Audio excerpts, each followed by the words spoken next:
Vamos a seguir analizando lo que fue la jornada de ayer desde el punto de vista político, uno de los momentos más importantes. Empiezan las sesiones del Congreso argentino y también en parte se le da el puntapié inicial a la campaña electoral, a este año de elecciones de medio término. Está junto a nosotros Fernando Sánchez, diputado nacional por la Coalición Cívica. ¿Cómo le va? ¿Qué tal? Buen día, ¿cómo estás? Bien, muy bien. Bueno, ¿qué dejó el discurso de Mauricio Macri? Creo que dejó mucho. Y en realidad ayer se lo decía a algunos colegas tuyos. No solo que cumplió con la obligación constitucional de ir a dar el discurso del Estado de la Nación al Congreso el 1 de marzo, sino que además creo que hizo lo que debe hacerse en un 1 de marzo. Hizo un raconto de nuestro punto de partida, sin abusar de descripciones del pasado, pero hay que dimensionar cuáles son los problemas que tenemos que resolver. Lo que se hizo el año pasado, y no habló solo del oficialismo, el año pasado en el Congreso de la Nación, yo recordaba el 1 de marzo del año pasado a Mauricio Macri dando un discurso con una agenda muy completa, pero muy completa, que tenía que ver con la transparencia y la lucha contra la corrupción. Obtuvimos una ley de acceso a la información pública, obtuvimos una ley del arrepentido para casos de corrupción, obtuvimos la ley de reparación histórica para jubilados, ley de pymes, la resolución con el conflicto con los holdouts. Digo, fue enorme la agenda del año pasado, automotrices. Y me parece que lo que tenía que hacer, y lo hizo en el día de ayer, es plantear cuál es la agenda para este año. Porque también hay que dimensionar y recordarle a la sociedad, que lo sabe, la sociedad de primera mano, cuáles son los problemas no resueltos. Y esos problemas no resueltos se tienen que dar en el debate público, buscar las soluciones a partir de muchas veces proyectos de ley que se tenga que convertir en ley. Eso es lo que hizo el presidente ayer. El presidente ayer dio un discurso con una impronta política muy fuerte, pero con un contenido institucional muy fuerte también. Y eso me parece que es lo que tiene que hacer un presidente el 1 de marzo. A ver, lo que se ve de los últimos días también es que por un lado se necesitan, y ustedes lo han vivido en el año pasado, el año 2016, la necesidad de buscar consensos para que avancen diferentes proyectos de ley. Pero lo que se ve ahora es que también buscan consensos internos de la coalición. Digamos, en la fuerza Cambiemos, donde hay radicales, donde hay gente del PRO, donde están ustedes. Yo te voy a decir algo, siempre fue así. Siempre fue así. El tema es que por lógica, por razonamiento lógico, uno siempre busca los consensos internos. Una vez que están consolidados los consensos internos, uno además sale a buscar los consensos en los otros bloques. No está de más nunca recordarle a la sociedad que este es un gobierno, es un oficialismo que no tiene mayoría en ninguna de las dos cámaras del Congreso. Y que por tanto, y además me parece que hace un buen y necesario ejercicio de buscar los consensos entre los bloques parlamentarios y entre los gobernadores y entre otros actores de la sociedad. Digo, hemos trabajado con la CGT, y me imagino que me vas a preguntar por la marcha y el paro de los próximos días. Hemos trabajado con la CGT, hemos encontrado consenso en la CGT en muchos proyectos, en algunos otros no. Es razonable que así sea. Ahora, lo que digo es, nosotros ese ejercicio ya lo tomamos como cotidiano. Y cuando de cara adentro de la alianza, la coalición de gobierno, porque ya no es una alianza, la alianza era cuando eres solo electoral, hoy es una coalición de gobierno, nuestra participación es más parlamentaria, digo la coalición cívica, pero tenemos una fluida comunicación con el Poder Ejecutivo. Siempre tratamos de advertir lo que nosotros creemos que no es tan beneficioso en determinada postura y siempre tratamos de encontrar la mejor salida. De cada una de las diferencias siempre hubo una mejor salida. Siempre. Tal es así que nuestros bloques en el Congreso de la Nación nunca votaron divididos. Nunca. Viene una semana desde el punto de vista social que el gobierno tiene que prestarle mucha atención. Por un lado, las medidas que ya anunciaron los docentes. Por el otro lado, la movilización de la CGT, y que adelantó Daer que es el día martes, el día 7, lo que van a plantear ya, si es necesario, la fecha de un paro general. Me parece que hay veces que no hay que apurarse, ¿no? Yo recién estaba pensando, escuchando la noticia del paro, escuchándolo al compañero Daer, porque además es nuestro compañero en la Cámara de Diputados, un tipo al que respeto y con el que se puede dialogar muchísimo. Digo, gran reclamo, el impuesto a las ganancias se modificó. Y se hizo después de muchos años.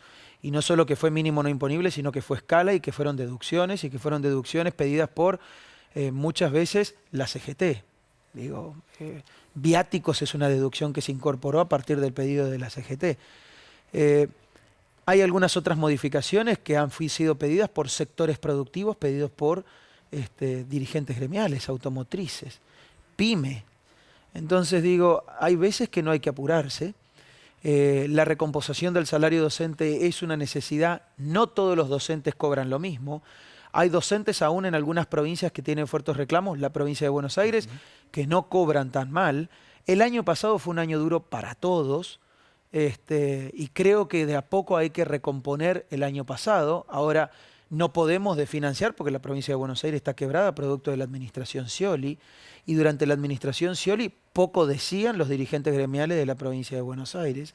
Entonces, más allá de que nosotros tenemos como prioridad la generación de empleo y la protección de la capacidad adquisitiva de los salarios, también hay que ir viendo cómo se hace eso.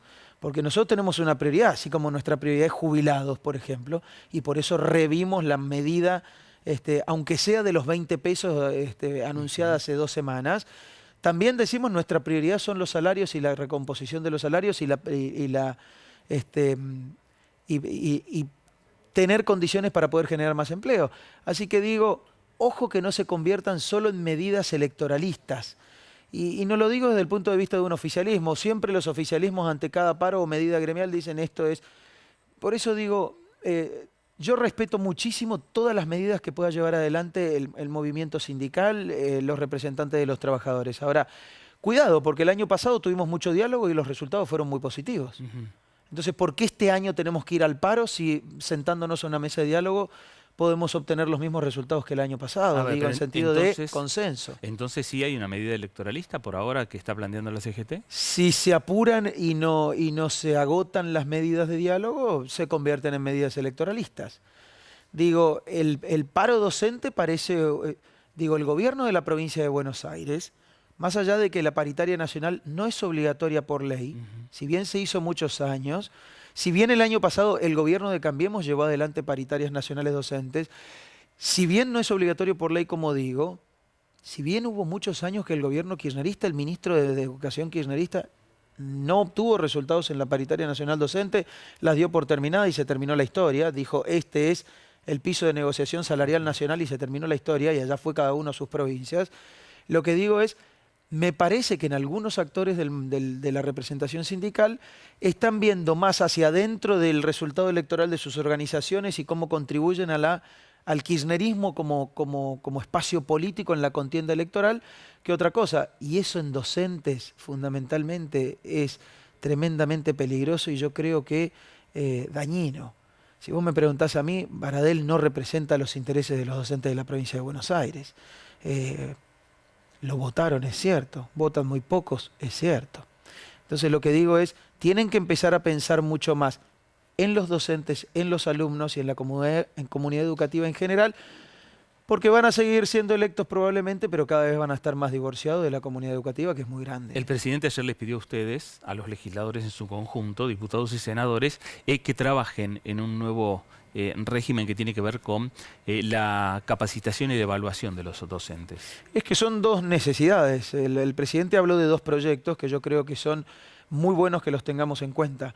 El primero, que ya es una obviedad, en todo el mundo se evalúa el resultado de políticas y sobre todo de las más importantes.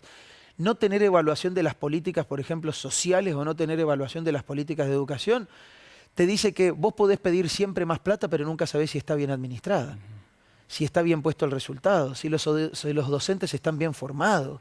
El ABC, estaban hablando con Gustavo Yáñez, el ABC de cómo invertir bien los recursos para tener buenos resultados en políticas que son centrales. Queremos igualar en condiciones, queremos igualar en oportunidades. No le des un mal alumno a un chico que tiene dificultades en su casa y en su barrio. Dale el mejor alumno, dale la mejor escuela.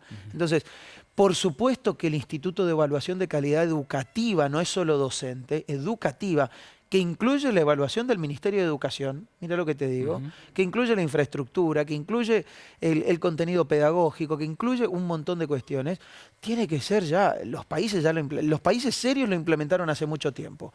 Y la segunda tiene que ver con una respuesta penal a la violencia que se ejerce muchas veces en las aulas sobre los alumnos y sobre otras autoridades que puede provenir de muchos, o de los mismos maestros versus maestros, o fundamentalmente entre padres y maestros.